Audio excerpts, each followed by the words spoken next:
Hello friends, आज की कहानी है सेवा। नगर की प्रसिद्ध वेश्या के गली से एक योगी जा रहा था, कंधे पर झोली डाले हुए। योगी को देखते ही एक द्वार खुला। सामने की महिला ने योगी को आवाज दी, ध्यान की गरिमा से आपुर, अंतर्मौन की रश्मियों से भरपूर। योगी को देखकर महिला ने निवेदन किया, ग्रह में पधारने के लिए। उसके आमंत्रण में वासना का स्वर था। योगी ने उत्तर दिया, देखती नहीं, झोली में दवाएं पड़ी है, गरीबों में बांटनी है, उन्हें रोगों से मुक्त करना है। हमारे और तुम्हारे कार्यों में काफी अंतर है। तुम रोग बढ़ाती हो, हम रोग मिटाते हैं। तुम शरीर और वासना की भाषा बोलती हो, हम सत्य और बुद्ध की। योगी की बात पर क्रोधित होकर वेश्या बोली, योगी तुम्हें पता है मेरे रंग रूप के पीछे सारा शहर दीवाना है।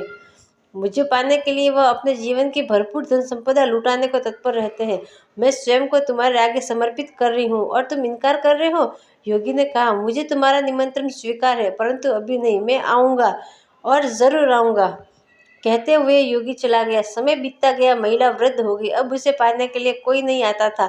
तबले की थाप, घुंघरू की आवाज़ सुनाई नहीं देती थी, बल्कि करहाने की आवाज़ आती थी। योगी उस गली से गुजर रहा था, आवाज़ सुनी पीड़ा से करहाने की। अंदर प्रवेश करके देखा, एक वृद्धा जिसे कोढ़ हो गया था, तड़प दर्द से तड़प रही थी।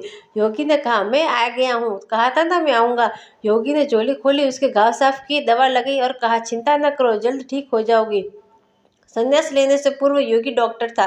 संन्यास लेकर भी उसने सेवा का कार्य नहीं छोड़ा। संन्यास का अर्थ कर्म त्याग नहीं, कर्ता भाव का त्याग है। योगी नियमित रूप से महिला की सेवा करने लगा। कुछ ही दिनों में वह स्वस्थ हो गई।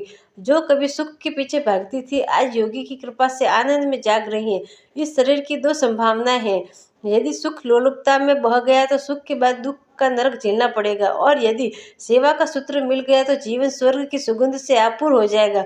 आपका चुनाव है, आप बीच में खड़े, दोनों द्वार खुले हैं, नरक का भी स्वर्ग का भी, सुख लोलुपता का, सेवा का भी। आप जिसमें जाना पसंद करें चले जाएं। यह ध्यान रहे, नरक के द्वार पर सजावट बहुत है, लेकिन परिणाम में पीड़ा और पश्चाताप है।